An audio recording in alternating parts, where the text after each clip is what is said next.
How to heal the inner fatigue that rest cannot cure. Buddhist wisdom. What if the tiredness you feel is not asking you to sleep longer, but to live differently? There is a kind of fatigue that no bed can heal. You may sleep for 8 hours and still wake up feeling as though you have been carrying stones through the night. You may take a weekend off, cancel your plans, silence your phone, or travel somewhere peaceful, only to discover that the heaviness followed you there. Your body rested, yet something inside you remained exhausted. This is inner fatigue. It does not always come from doing too much. Sometimes it comes from resisting too much, pretending too much, remembering too much, and carrying too much of what was never meant to remain in your heart forever. Perhaps you know this feeling. You continue fulfilling your responsibilities. You answer people when they call. You smile when a smile is expected. From the outside, your life may appear normal, but beneath the surface, you feel like a river whose waters have almost stopped moving. You are not completely broken, yet you no longer feel fully alive. Even simple decisions seem heavy. Conversations require effort. Things that once brought you joy now feel distant. And because you cannot point to one clear reason, you may begin blaming yourself. You may call yourself lazy, weak, ungrateful, or undisciplined. But listen carefully. Not every form of exhaustion is a failure of strength. Sometimes exhaustion is the soul's quiet way of saying, the way you are carrying life is no longer sustainable. If these words speak to something you have been unable to explain, subscribe to Buddhist wisdom and stay with me until the end of this journey. In the comments, write this simple affirmation: I give myself permission to heal. Do not write it as an empty phrase. Let it be your first act of compassion toward yourself. Imagine an ancient temple hidden beyond a forest of tall cedar trees. Before sunrise, mist rests between the mountains, and the only sound is water flowing over smooth stones. A weary traveler arrives at the temple after walking for many days. His clothes are covered with dust, his shoulders are bent, and his eyes carry the weight of many sleepless nights. An old monk welcomes him without asking questions. The traveler says, "Master, I have rested, but I am still tired. I have slept beneath trees, beside rivers, and in quiet rooms. I have stopped working. I have stopped traveling. Yet the exhaustion remains. What is wrong with me?" The monk looks toward a stone basin filled with rainwater. Fallen leaves cover its surface. He says, "You have rested your body, but you have never put down what your mind is carrying." The traveler does not understand. "But I arrived with only one small bag." The monk smiles gently. "That is not the bag I mean." Many people are living like this traveler. Their hands appear empty, but their minds are crowded with invisible burdens. An old humiliation, a future they are trying to control, a relationship they cannot repair, a version of themselves they are struggling to maintain. Words they wish they had said, words they wish they had never heard, expectations inherited from family, society, or fear. The body can lie down while the mind continues running. It replays the past. It rehearses arguments. It imagines disasters. It compares your life with the lives of others. It asks what you should have accomplished by now. It watches for danger even when the room is safe. And when morning comes, the body rises from bed, but the mind feels as though it has been awake for years. Buddhist wisdom teaches that suffering is intensified by clinging. We cling not only to possessions and people, but also to identities, expectations, resentments, explanations, and imagined outcomes. Clinging is like holding a rope that is burning your hands while believing you must wait for the fire to become cold before releasing it. You do not become free because the rope changes. You become free when you understand that you are allowed to let go. Letting go does not mean that what happened was unimportant. It does not mean forgetting someone you loved. tolerating injustice, or pretending that pain did not touch you. Letting go means ending the argument with reality. It means recognizing that the past has already taken place and refusing to let it take place inside you every day. Much of inner fatigue is created by this hidden argument. This should not have happened. They should have treated me differently. I should be farther ahead. My life should look different. I should already be healed. Each thought may seem reasonable, but when repeated without awareness, it becomes a stone added to the heart. Eventually, you are no longer tired because of one difficult moment. You are tired from carrying 1,000 thoughts about how that moment should have been different. Acceptance is not approval. Acceptance is seeing clearly. When rain begins to fall, the bamboo does not exhaust itself by demanding sunlight. It receives the rain, bends beneath its weight, and continues growing. When the season changes, the forest does not cling to every leaf. It lets the old colors fall so that new life can eventually emerge. Human beings often suffer because we demand that life remain in the season we prefer. We want love without uncertainty, success without failure, connection without loss, youth without aging, and beginnings without endings. Yet everything formed by conditions will change when those conditions change. This is impermanence. It is not a punishment. It is the rhythm of existence. The same law that takes away the flower also brings the next spring. The same impermanence that ends a joyful moment also ensures that sorrow cannot remain unchanged forever. When you resist change, every ending feels like a personal betrayal. But when you begin to understand impermanence, you stop asking life to promise what life has never promised.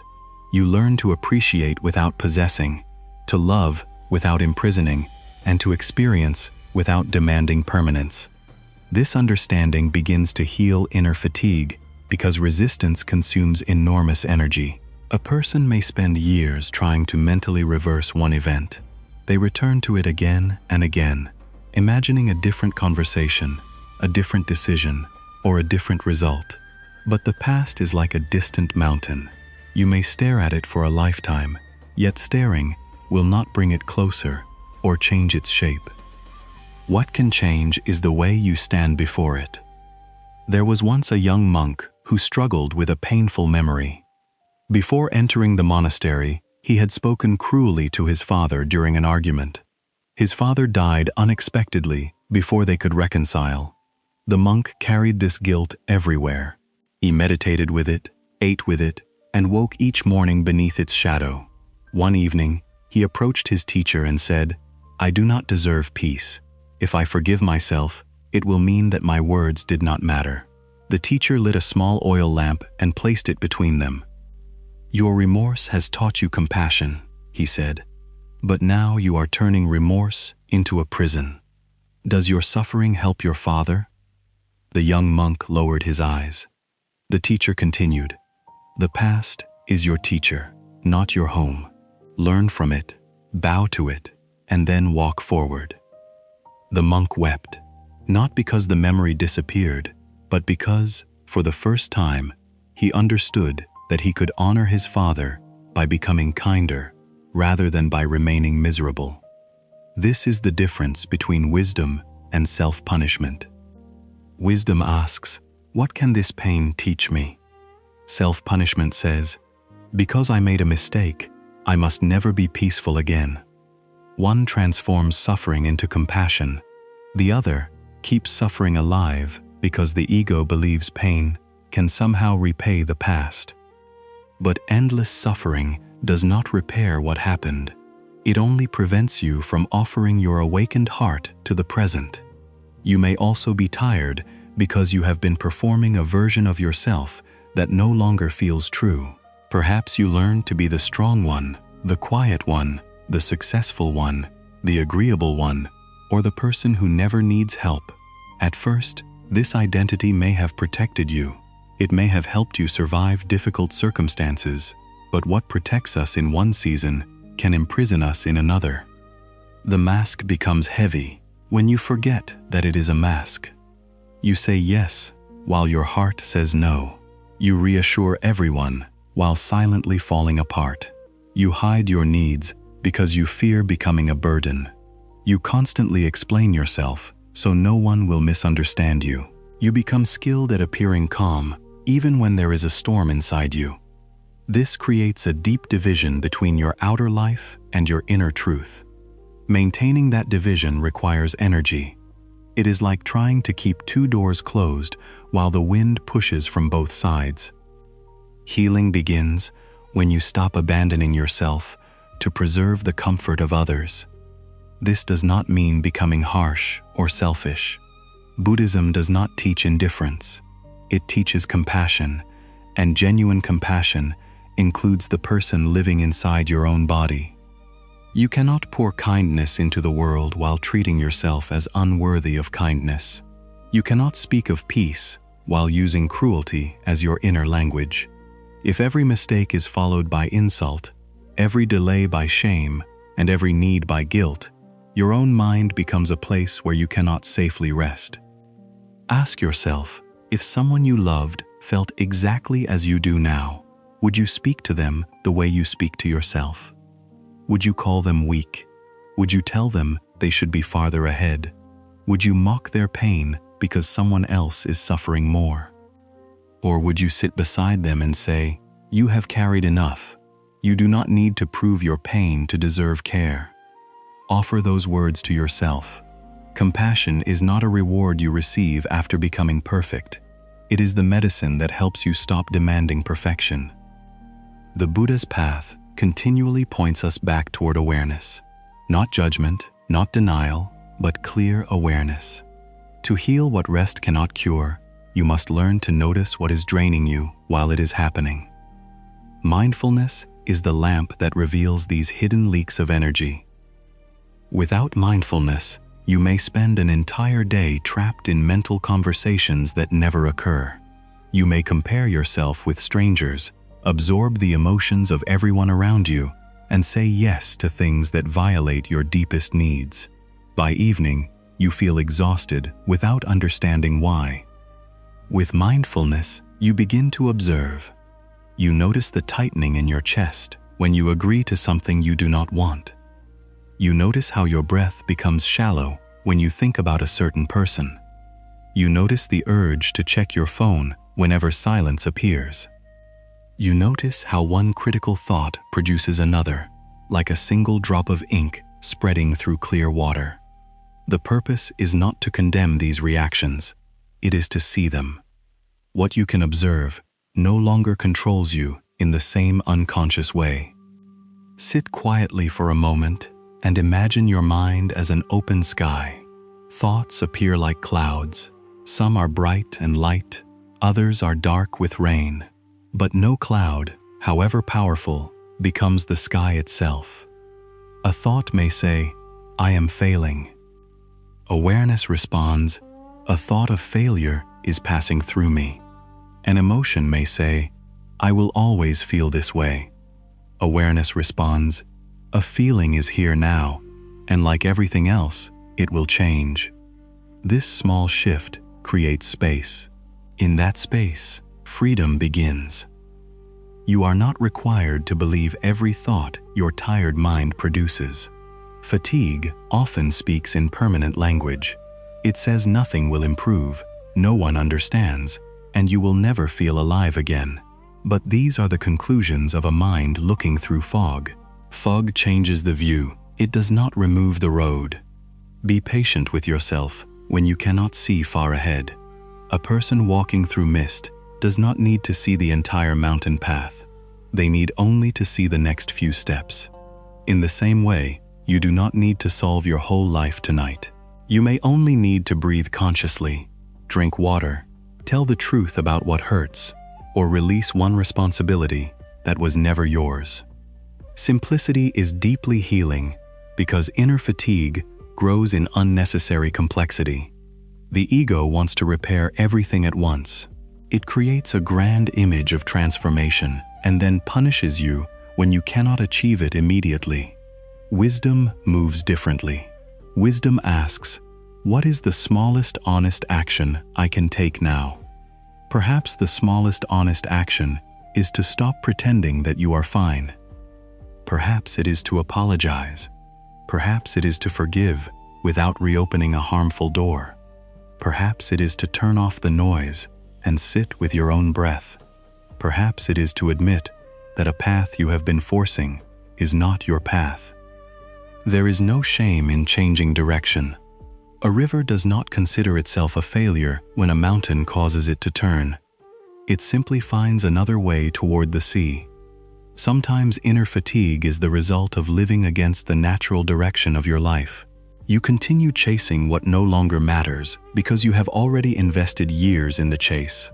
You continue seeking approval from people who have decided not to understand you. You continue measuring success using standards that leave your heart empty. Non-attachment asks a liberating question: can I care deeply without making my peace dependent on the outcome? You may work toward a goal, but your worth does not have to rise and fall with every result. You may love another person, but your identity does not have to disappear inside their opinion of you. You may hope for tomorrow while still inhabiting today. Attachment says, I cannot be peaceful unless this happens. Wisdom says, I will act sincerely, but I will not surrender my entire inner life to what I cannot control. This is not passivity. It is intelligent use of energy. A farmer prepares the soil, plants the seed, removes weeds, and protects the young plant. But the farmer cannot command the sky to rain. If he spends every night shouting at the clouds, he will only exhaust himself. His responsibility is effort. The harvest depends on many conditions beyond him. Your life is also shaped by countless conditions. You can influence some and not others. Inner freedom grows when you learn the difference. Ask yourself what belongs to you now. Your intention belongs to you. Your effort belongs to you. The way you speak, the boundaries you establish, and the compassion you cultivate belong to you.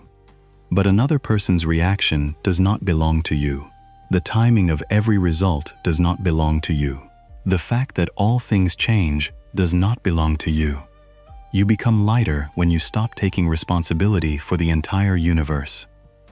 There was once a seeker who came to a monastery carrying 2 large baskets suspended from a pole across his shoulders. One basket contained stones representing his own duties. The other contained stones he had collected for everyone he loved. He believed that caring meant carrying. Whenever his sister was unhappy, he added a stone. Whenever his friend made a poor decision, he added another.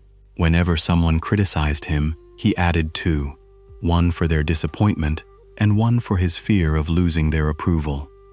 By the time he reached the monastery, he could barely stand. A monk asked, "Why are you carrying the second basket?" The seeker replied, "Because I love these people." The monk said, "Love may walk beside another person, but it cannot walk their path for them. When you carry what belongs to others, you deny them the opportunity to discover their own strength." The seeker slowly lowered the second basket.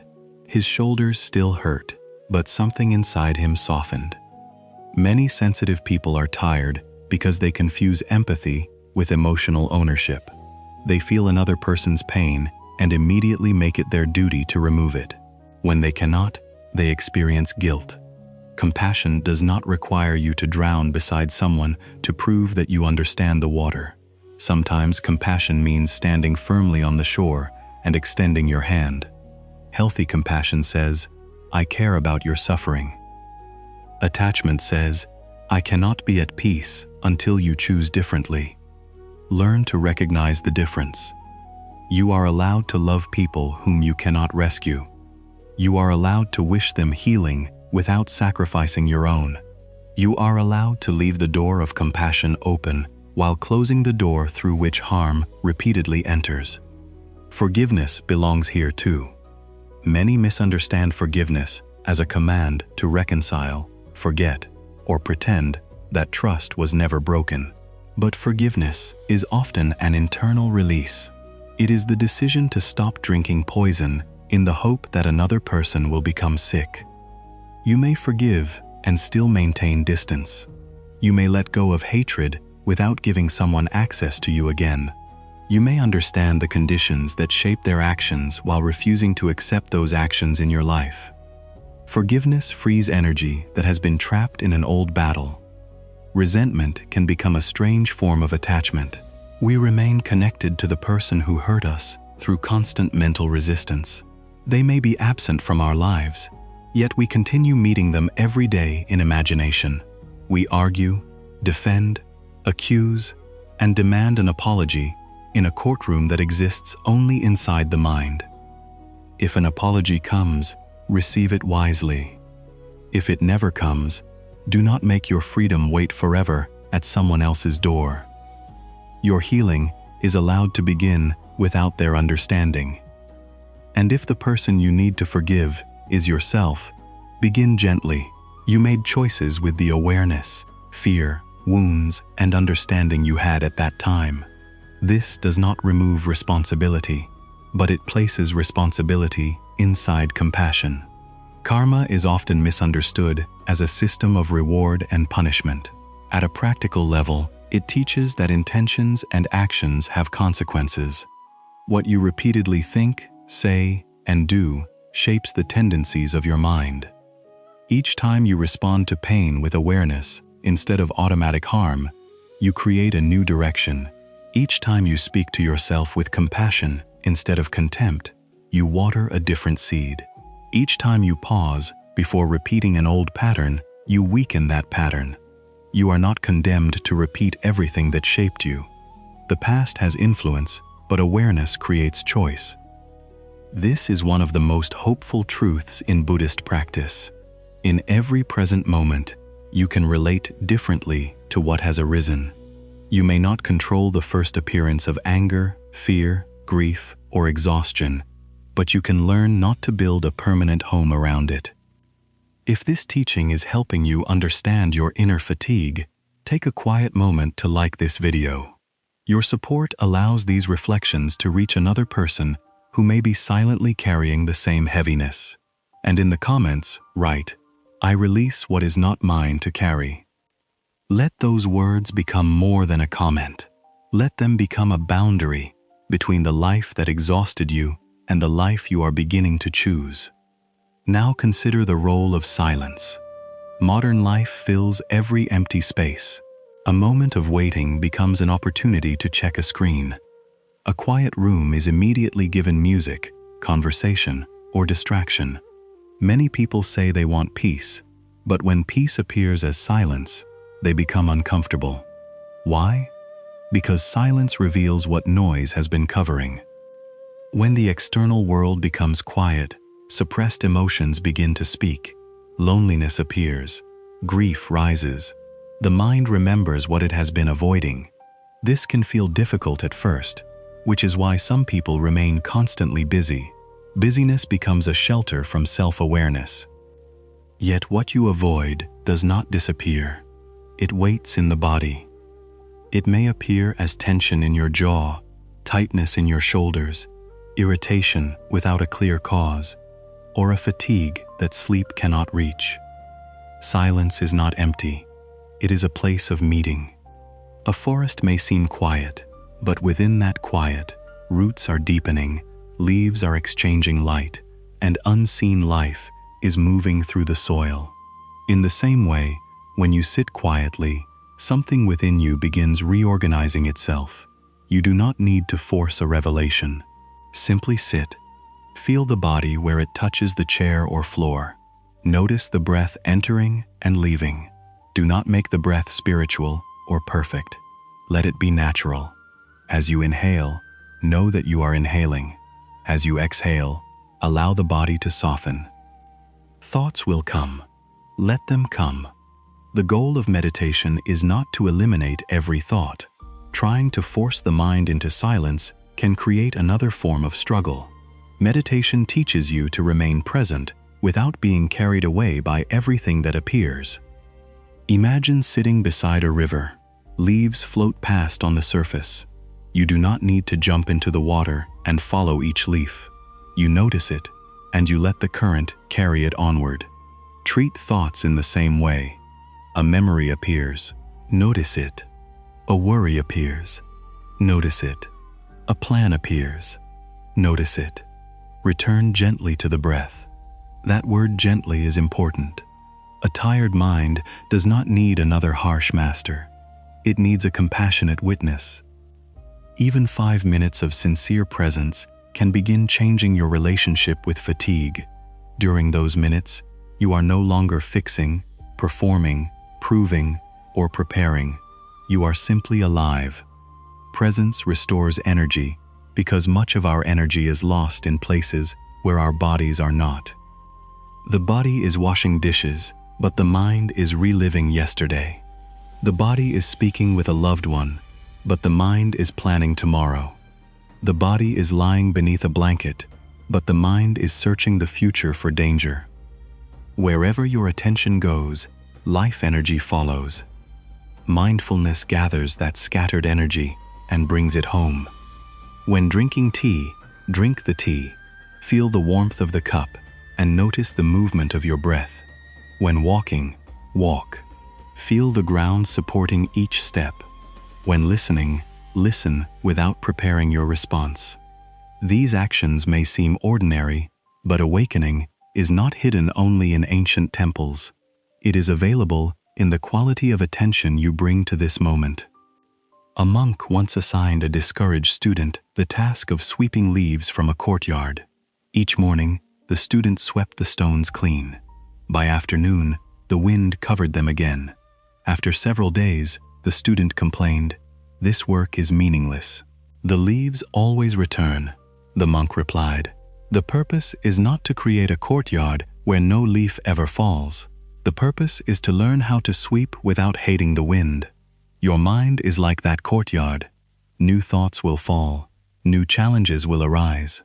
Peace does not mean creating a life where nothing difficult ever happens.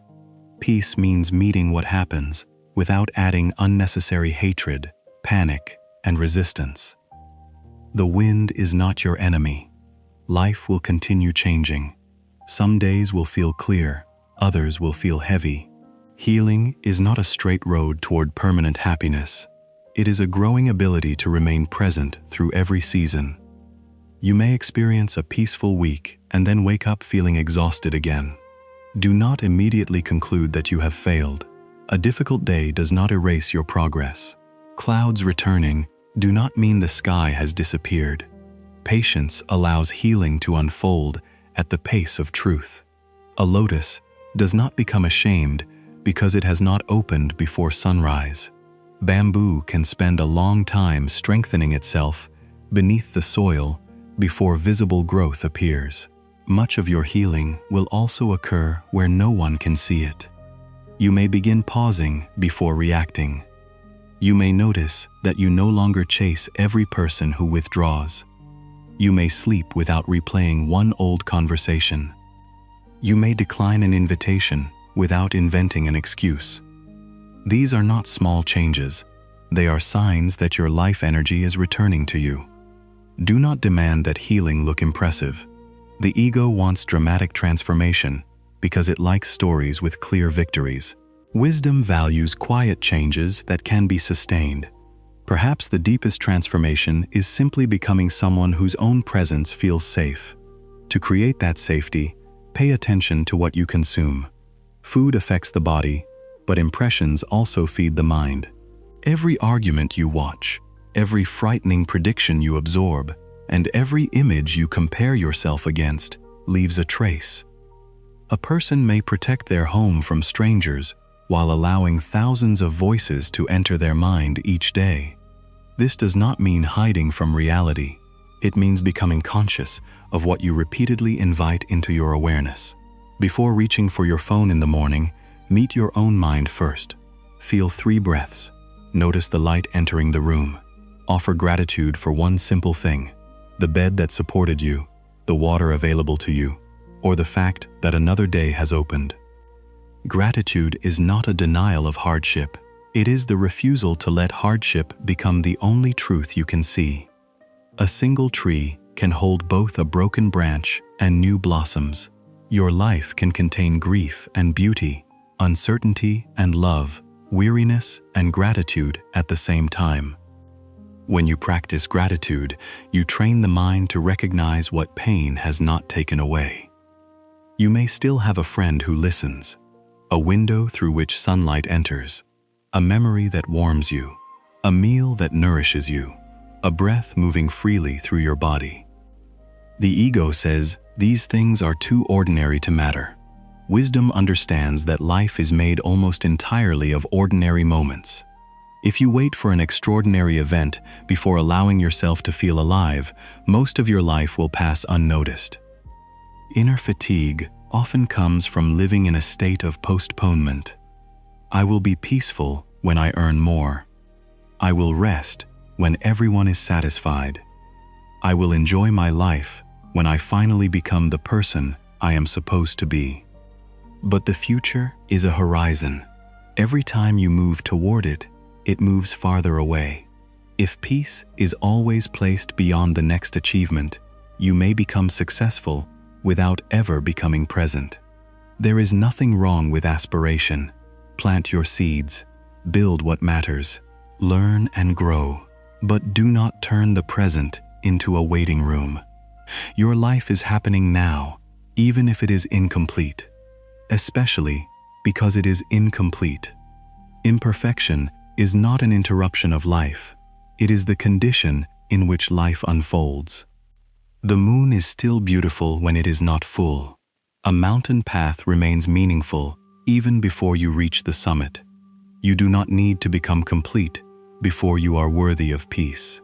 This understanding loosens the ego's grip. The ego is not simply pride. It is the constructed story of who you believe you must be. It compares, defends, accumulates, and fears disappearance.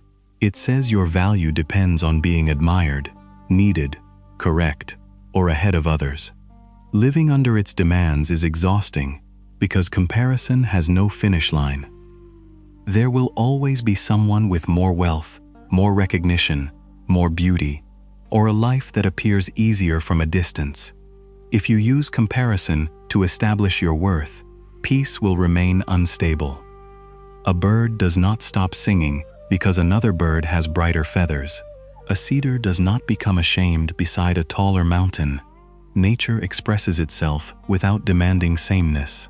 Your path does not need to resemble anyone else's to have value. Perhaps you are not behind. Perhaps you are learning lessons that cannot be rushed. Perhaps the delay is developing discernment. Perhaps the ending is creating space. Perhaps your fatigue is not evidence that you are weak, but an invitation to release a life built around proving your strength. Imagine the weary traveler in the temple once more. After speaking with the monk, he stays for several days. Each morning, he sits beside the stone basin. At first, he tries to remove every leaf from the water, but the wind continues dropping new ones. Eventually, he stops fighting.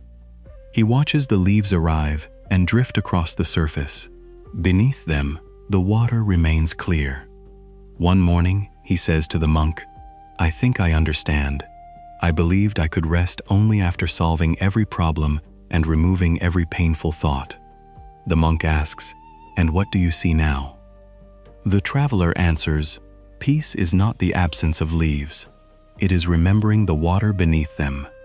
Your inner peace has not been destroyed. It may be covered by fear, grief, responsibility, and noise, but these are conditions passing across the surface of awareness. The clear water remains. Healing is not manufacturing a new self. It is returning to what was present before the world taught you to live in constant tension. You return by telling the truth. You return by breathing. You return by releasing one impossible expectation at a time. You return by allowing yourself to be human. And sometimes you return by seeking help. Buddhist wisdom values self-awareness, but self-awareness does not mean facing everything alone. If your fatigue is persistent, severe, or affecting your ability to function, Speaking with a qualified health or mental health professional can be an act of wisdom and compassion. The body and mind influence one another.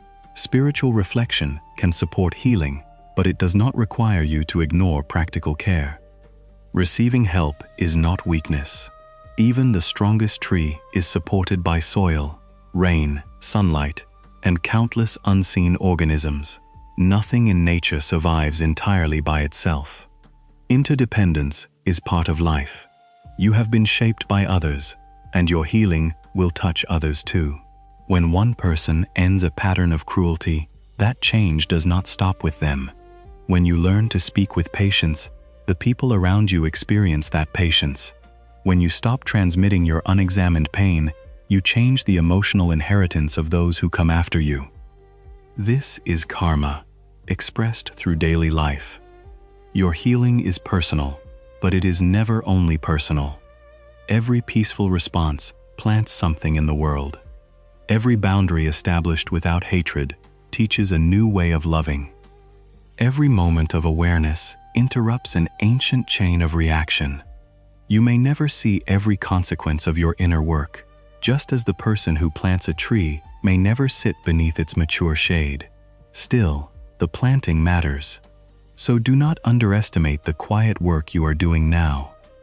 If you feel tired, begin by becoming curious instead of critical. Ask your fatigue what it has been carrying. Has it been carrying the need to be liked? Has it been carrying fear of disappointing someone? Has it been carrying an old identity? Has it been carrying anger that needs acknowledgement? Has it been carrying a dream that no longer belongs to you? Do not force an answer. Ask gently, then listen. The answer may arrive in silence, during a walk, or in the unexpected release of tears. Tears are not always signs of collapse. Sometimes they are the rain through which the inner world cleanses itself. Let them come without shame. A storm does not apologize for releasing the water it can no longer hold. You, too, are allowed to release. Release the belief that rest must be earned. Release the demand to understand every ending. Release the need to appear strong in every room. Release the fantasy that one day everyone will approve of you. Release the responsibility to control what belongs to time, change, and the choices of others.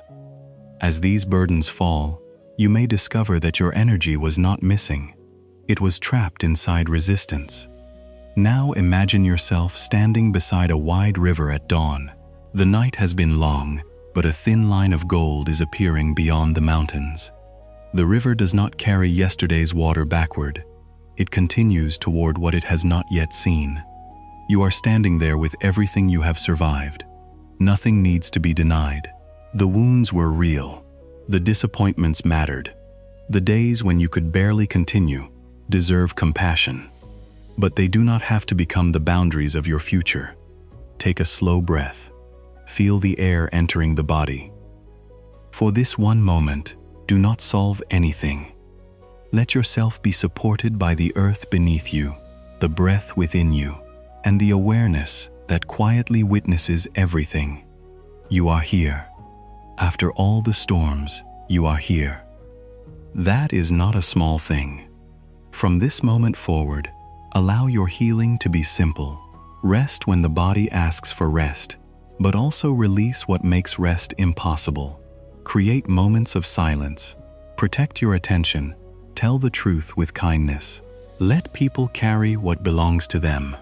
Forgive at the pace your heart can honestly manage. Practice gratitude without denying grief. Work toward your goals without making them the price of your worth. And when fatigue returns, do not treat it as an enemy. Sit beside it like a wise friend. Ask what has become too heavy. Ask what you are resisting. Ask what you have abandoned your own needs. Then listen. Your life does not need more violence from you. It needs awareness. You do not heal inner fatigue by forcing yourself to become energetic. You heal by ending the hidden battles that consume your energy. You stop fighting the past. You stop chasing every approval. You stop demanding certainty from an impermanent world. You stop carrying every person you love. You stop postponing peace until you become someone else. Little by little, the exhausted heart remembers how to open. Like a lotus rising through dark water, your healing does not require a perfect environment. The mud does not prevent the flower, it nourishes its roots. What you have endured may deepen your compassion. What you have lost may clarify what matters. What has exhausted you may teach you a gentler way to live. One day, perhaps without noticing exactly when it happened, you will wake and feel more space inside yourself. The problems may not all be gone, but they will no longer occupy every room of your mind. You will hear birds outside the window and truly hear them. You will drink water and feel grateful for its coolness. You will look at your own reflection without immediately searching for something to criticize. This is how life returns. Not always through a dramatic breakthrough, but through small moments in which you are no longer at war with being alive. If this journey has brought peace to your heart, subscribe to Buddhist Wisdom and share this video with someone whose exhaustion may be invisible to everyone around them. And before you leave, write one final affirmation in the comments. I choose to live with a lighter heart. Carry that affirmation into your next conversation, your next decision, and your next moment of silence. You do not need to carry your entire future today. You do not need to heal every wound tonight. You do not need to become perfect to deserve peace. Take the next step with patience. Let the river move at its natural pace. Let the seasons change. Let what has ended become space for what is beginning. And whenever the world becomes too loud, return to the quiet place beneath your thoughts, where awareness remains as open and undisturbed as the sky. There, you will remember that you are more than your fatigue. You are more than the mistakes you replay. You are more than the expectations placed upon you. You are the awareness capable of meeting every experience with wisdom, compassion, and freedom. May you release every burden that was never yours to carry. May you forgive the version of yourself that survived in the only way it knew. May your rest reach beyond the body and enter the deepest chambers of your heart. May your mind become peaceful, your heart become compassionate, and your journey be guided by wisdom.